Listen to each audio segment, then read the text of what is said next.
बहिनी घर फर्किन्, चरा पोलिन्, खाइन् र सुतिन्। त्यसै रात किडे दैत्य बहिनीको खोजीमा आयो। सातै भाइको सवारी भएछ, ढोका खोल। तर बहिनी सुतिरहेकी थिइन्, ढोका खुलेन।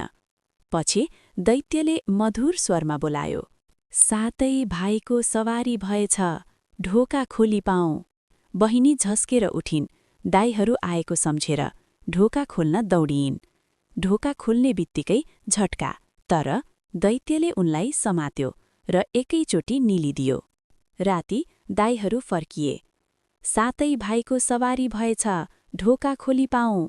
तेस्रो पटक दैत्यको पेटबाट बहिनीको आवाज आयो, दाइ हो, म दैत्यको पेटमा छु। दाइहरूले ढोका फोरे, दैत्यलाई घेरे। दैत्यले भन्यो, म बहिनीलाई जिउँदै निकाल्छु, मलाई नमार। तर बहिनी निकाल्ने क्रममा दैत्यका दाँतमा अड्किएर उनको मृत्यु भयो। रिसले चूर भएका दाइहरूले दैत्यलाई त्यहीँ मारे। पछि बहिनीलाई बाँसको झाडमुनि गाडे। दिन बित्दै गए। कान्छो दाइ नुहाउन जाँदा बाँस उसको टाउको छुन आउँथ्यो। यो देखेर दाइहरूले बाँस काट्ने निर्णय गरे। तर भित्रबाट आवाज आयो, तलमाथि काट्नु दाइ, बीचमा नबाट्नु।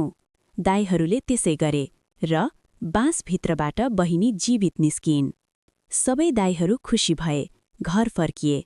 बहिनीले सबै कुरा सुनाइन्।